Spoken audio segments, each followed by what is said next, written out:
Hello hi, എൻ്റെ പുതിയ വീഡിയോയിലേക്ക് സ്വാഗതം. ഡൽഹിയിൽ നിന്ന് ഇപ്പം തിരിച്ച് നാട്ടിലേക്ക് പോവാണ്.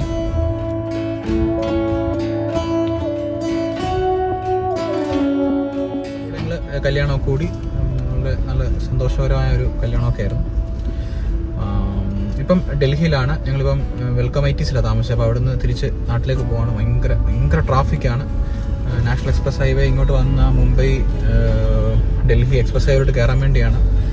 പക്ഷേ ഡൽഹി കടന്നു കിട്ടാൻ വലിയ പാടാണ്. കട്ട ട്രാഫിക്കാണ്. എനിക്കൊരു 10-20 മിനിറ്റായിട്ട് ഇതുപോലത്തെ ട്രാഫിക് കിടക്കുകയാണ്. ഇവിടെ ഈ രാജസ്ഥാനിൽ വരുമ്പോഴേ ഇവിടെ ഈ കച്ച് കൊണ്ടുവന്ന സംഭവം ഇങ്ങനെയാണ്. ഇത് ശരിക്കൊരു ട്രാക്ടറാണ് തോന്നുന്നത്. ഈ ട്രാക്ടർ കച്ച് വേസ്റ്റ് ആയി പോകാതിരിക്കാൻ വേണ്ടി ഇങ്ങനെ കെട്ടി വെച്ചിട്ട് കണ്ടോ, ഇങ്ങനെയാണ് ഇത് കൊണ്ടുപോകുന്നത്. ഭയങ്കര കൗതുക കാഴ്ച. ഈ രാജസ്ഥാനിൽ കയറിയപ്പോൾ തൊട്ട് ഇത് കാണുന്നത്. ഞങ്ങളുടെ ഡൽഹിയിൽ നിന്നുള്ള മടക്കയാത്ര ഇപ്പോൾ ഔറംഗാബാദിലെത്തി. ഇന്നലെ ഡുലൈ എന്ന് പറഞ്ഞ സ്ഥലം കവർ ചെയ്ത് രാത്രി വന്നപ്പോഴത്തേക്ക് ഒരു 10-10:30 ആയി ഔറംഗാബാദ് എത്തിയപ്പോൾ. ഇന്നലെ 13 മണിക്കൂറത്തെ യാത്രയായിരുന്നു. ഏകദേശം 734 കിലോമീറ്റർ കോട്ട എന്ന് പറയുന്ന സ്ഥലത്തു നിന്ന് ഔറംഗാബാദ് വരെ വരാൻ വേണ്ടി എടുത്തു. അപ്പോൾ അവിടെ ഈ ഡുലൈ എന്നൊക്കെ പറഞ്ഞ സ്ഥലത്തൊക്കെ ഭയങ്കര റോഡ് പണിയാണ് കാരണം ഭയങ്കര ബ്ലോക്കൊക്കെ ആയിരുന്നു.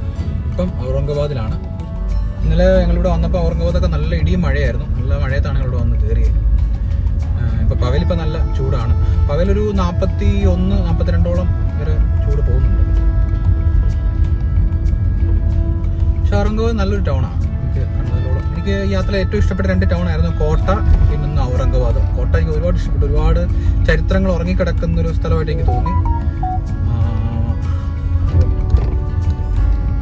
ഇനിയാണെങ്കിൽ കോട്ടയിൽ വന്നാൽ തന്നെ ഞാനൊന്ന് കോട്ടയം എക്സ്പ്ലോർ ചെയ്യാൻ നോക്കുന്നതാണ്. കോട്ട എനിക്ക് ഒത്തിരി ഇഷ്ടപ്പെട്ടു. കാരണം ഒരുപാട് നമ്മൾ ഈ ഉറങ്ങിക്കിടക്കുന്ന ചില ഹിസ്റ്റോറിക് പ്ലേസസ് ഒക്കെ ഉണ്ട് നമുക്ക് അധികം പുറത്തോട്ട് അറിയാത്ത. അപ്പോൾ അതൊക്കെ ഒന്നുകൂടെ ഒന്ന് പഠിച്ചിട്ടൊക്കെ വന്നിട്ട് അതിനെപ്പറ്റി ഒന്ന് ഹിസ്റ്ററിയൊക്കെ ഒന്ന് നമ്മൾ വായിച്ചിട്ടൊക്കെ വന്നിട്ട് ഒന്നുകൂടെ കോട്ട വരണമെന്നില്ല ആഗ്രഹമാണ്. കാരണം എനിക്ക് ഒരുപാട് ഇഷ്ടപ്പെട്ടു. നമ്മൾ യാത്രയിൽ തന്നെ കോട്ട കാണാൻ നല്ല രസമാണ്. ഒരുപാട് ഇങ്ങനത്തെ ഹിസ്റ്റോറിക് മോണുമെന്റ്സ് ഒക്കെ ഉണ്ട്. നമ്മൾ ജയ്പൂരിലൊക്കെ കാണുന്ന പോലത്തെ ഒരുപാട് കോട്ടകളും അതേ തുടർന്നുള്ള കൊച്ചു കല്ലുകൊണ്ടുണ്ടാക്കിയ ബിൽഡിങ്ങുകളൊക്കെ കാണും.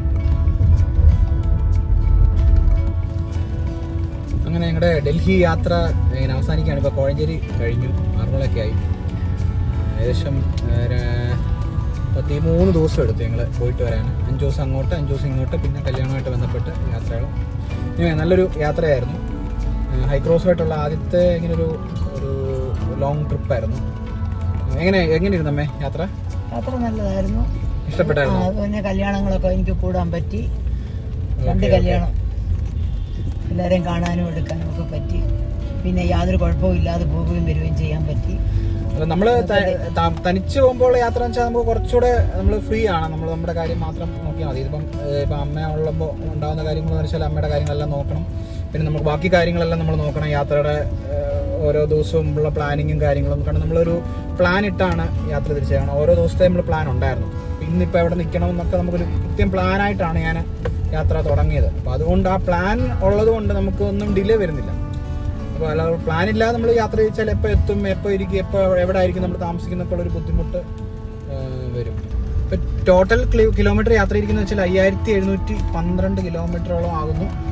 അപ്പോൾ അതിലേക്കൊരു 5000 5720 കിലോമീറ്റർ ആവും. ഈ 5720 15.5 മൈലേജ് കിട്ടിയിരിക്കുന്നത്.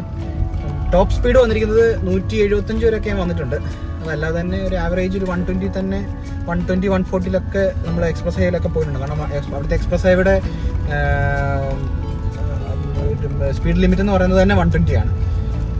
അപ്പം 120-140 തന്നെ പല ദിവസങ്ങളിലും അടുപ്പിച്ച് മണിക്കൂറോളം യാത്ര ചെയ്തിട്ടുണ്ട്. എന്നിട്ടെല്ലാം നമുക്ക് കിട്ടിയത് 15.5 ആണ്. ഒരു നല്ലൊരു ഡീസൻറ്റ് ആയിട്ടുള്ളൊരു മൈലേജായിട്ട് എനിക്ക് തോന്നുന്നുണ്ട്. ഒരിക്കലും ക്രിസ്റ്റയ്ക്ക് ഇത്രയും കിട്ടില്ല. ക്രിസ്റ്റയ്ക്ക് നമുക്ക് ഈ ഒരു ട്രിപ്പിൾ ഡിജിറ്റ് സ്പീഡിൽ പോയാൽ ഒരിക്കലും 9, 8, 9, 10 ഈ റേഞ്ചിലേ കിട്ടത്തുള്ളൂ. അപ്പോൾ ഇതൊക്കെ ഒരു 100 താഴെയൊക്കെ ഓടിച്ചാൽ കമ്പനി പറയുന്നത് ഉറപ്പാണ് 23. കാരണം എനിക്ക് 23.3 ഒക്കെ കിട്ടിയിട്ടുണ്ട് മൈലേജ് നമുക്ക് ഡീസൻ്റ് ആയിട്ടുള്ളൊരു മൈലേജാണ് നമുക്ക് കിട്ടിയിട്ടുള്ളത്.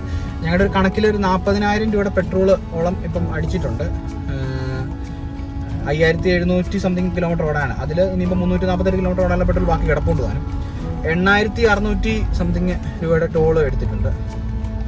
അപ്പം പിന്നെ ഹോട്ടൽ പിന്നെ നമ്മൾ നോക്കിയില്ല. കാരണം അമ്മ ഉള്ളതുകൊണ്ട് നമുക്ക് നല്ലൊരു ഹോട്ടൽസാണ് എല്ലാം നമ്മൾ എടുത്തത്. അപ്പം ഹോട്ടലിൽ നമ്മൾ എക്സ്പെൻസ് നമ്മൾ അങ്ങനെ നമുക്ക് അവിടെ ലാഭിക്കാനൊന്നും പറ്റത്തൊന്നുമില്ല. കാരണം നല്ല ഹോട്ടൽസാണ് നമ്മൾ എടുത്തത്. പിന്നെ കൂടുതലും പെട്രോൾ നമ്മൾ പുറത്തോട്ട് പോകുമ്പോൾ അടിക്കുമെന്ന് വെച്ചാൽ ആദ്യം നമ്മൾ ഓരോ സ്റ്റേറ്റ് നോക്കും, ആ സ്റ്റേറ്റിന്റെ വില അനുസരിച്ചൊക്കെ ആയിരിക്കും നമ്മൾ അടിക്കുന്നത്. ഇപ്പം എക്സാമ്പിൾ നല്ല മധ്യപ്രദേശിലെ റേറ്റ് ഇച്ചിരി കൂടുതലാണ്. അപ്പോൾ നമ്മൾ മധ്യപ്രദേശ് എത്തുമ്പോൾ കുറച്ചൊക്കെ അടിച്ചായിരിക്കും നമ്മൾ സ്റ്റേറ്റ് വിട്ട് കഴിഞ്ഞ് ബാക്കി ബൾക്ക് അങ്ങ് അടിക്കും. അങ്ങനെയൊക്കെയാണ് കൂടുതലും അടിച്ചു. ഇപ്പോൾ തന്നെ നമ്മൾ കർണാടക 99 ഉള്ളൂ. അപ്പോൾ അവിടുന്ന് ബൾക്ക് അടിച്ചു. കഴിഞ്ഞ് ഇങ്ങോട്ട് വന്ന് തമിഴ്നാട്ടിൽ സേലത്തിനടുത്ത് വെച്ചിട്ട് അടിച്ചപ്പം 101 ഉള്ളൂ. അപ്പോൾ അവിടുന്ന് അത് ബൾക്ക് അടിച്ചു. അങ്ങനെ വരുന്നതുകൊണ്ട് നമുക്ക് മൊത്തത്തിൽ നമ്മൾ ടോട്ടൽ കാൽക്കുലേറ്റ് ചെയ്യുമ്പം നമുക്ക് ഫ്യൂവലിനായ ചാർജൊക്കെ നമുക്ക് അഡ്ജസ്റ്റ് ചെയ്യാൻ പറ്റും.